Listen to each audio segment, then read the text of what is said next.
Hi, this is Tuhin Sinha, and I'm here with Novaneel Chakrabarti, the best-selling author of That Kiss in the Rain, A Thing Beyond Forever, and his latest book, How About a Sin Tonight. Today, Novaneel is here to question me on a program called Crossfire, which has been planned as an event which connects me with a lot of my readers who have queries which I will be answering today. So Novaneel, all set for Crossfire? Oh yes, oh yes. Let's just start the firing. You ready? Absolutely, absolutely. Yeah. Okay.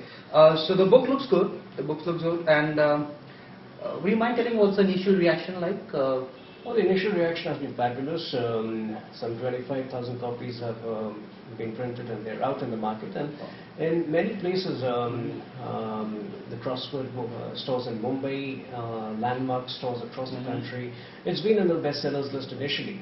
Okay. And I think the book is still picking up. Hopefully by the end of July, the first lot of 25,000 copies should be out of the market. And whatever reactions that I've got on social networking sites and with readers writing to me on my website, I think the response has been fabulous. Okay, that's great. And I'm sure because even I've heard a lot about your book already. Could you just share how was your journey till this book? You've already written 3 bestsellers already. So how was the journey till this book, and how different was this journey compared to the other books that you've written? Well, after my first book, That Thing Called Love, I had consciously made up my mind that I would experiment with every book of mine. I wouldn't want any book of mine to be similar to the previous one. So I think post That Thing Called Love, I had the easy option of doing a sequel, which probably would have made me as popular as one of the other chick lit or dude lit writers. But then I wanted to do something different. I wrote a book on cricket called 22 Yards, which is now out by the name of The Captain, which is a cricket thriller. What followed was a book called Of Love and Politics, and then obviously I've come up with The Edge of Desire, which again follows my experimental pattern of mixing up the personal with the political. I think I would call it a social thriller. Okay. It's the story of Shruti Ranjan, who gets raped in the Lord's Bihar of the 1990s. And,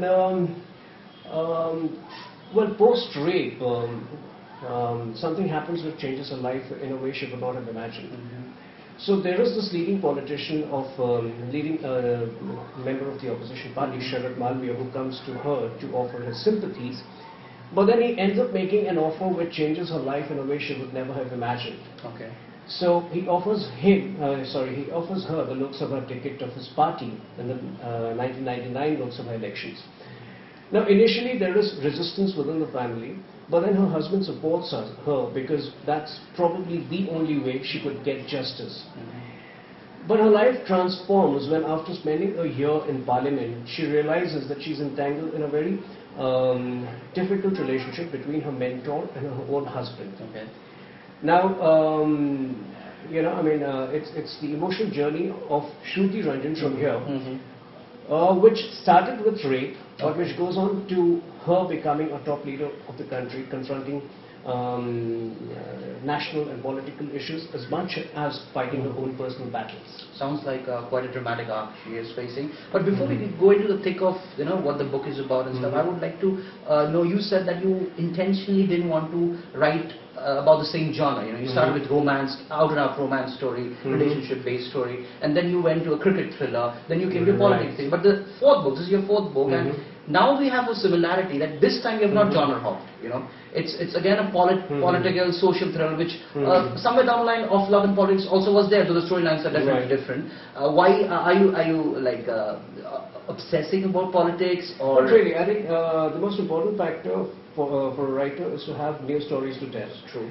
So if I have a good story which is exciting me as a writer, I would rather go ahead than consciously make it, kind of set it up in a different milieu. If The Edge of Desire has been set against a political backdrop, that's because it flows naturally with the story. So I would rather not set it up against the backdrop of the entertainment industry just to make it different. Different. Okay. But yes, so far as possible, my experiment still remains. But even between Of Love and Politics and The Age of Desire, there's a huge difference. I'm sure there is. Of Love and Politics, wanted to probe whether your personal ideological convictions impact you as a person in your personal relationships. Okay. So in fact, that's a love triangle between three young Indian MPs, a Congress MP, a BJP MP, and a communist girl. Yeah. And the whole idea is that, does your ideological conviction impact you as a person? So in that story, relationships form and break not because of personal reasons, but because of larger political issues which the protagonists are largely unaware of throughout. And when you were talking about love and politics, I had a feeling that the milieu came in. The milieu was very strong in a way. What I want to know is, while writing The Age of Desire, did you pick up the milieu first, and then the character, or both happened No, in simultaneously? fact, The Age of Desire is a story which I've had with me since 2002 or 2003. Okay, great. Okay. In fact, I wanted it to happen as a movie then, but it did not happen. Okay. And as years went by, I realized that the kind of layers and the kind of canvas that it has lends itself better to a novel. And what happened in the meantime was that I went on to become a writer of novels and was doing well. So this was a story which I anyway had to tell. And I'm glad that it's come out in this form where it has a much bigger reach among readers than what I would have thought when I initially conceived it. So it's almost like 10 years we have been toying with this idea, which has Absolutely. eventually taken fruition. So where did this initially that Shruti Ranjan came from in your head? Well, I would rather say, the issue was what disturbed me.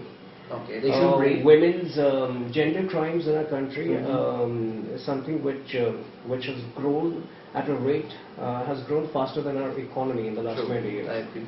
So in fact, some statistics would tell you that there has been a 600% increase in gender crimes in the last 20 years. Yeah. That's something which is very disturbing. Definitely. That's something which is very intriguing because we're also a country which worships probably 1 million goddesses. True. So I think with the story, instead of the character, the starting point was rather the issue.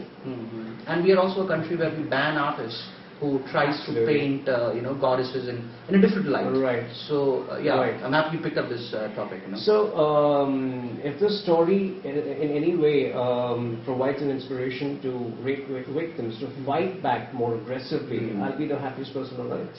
Great, amazing.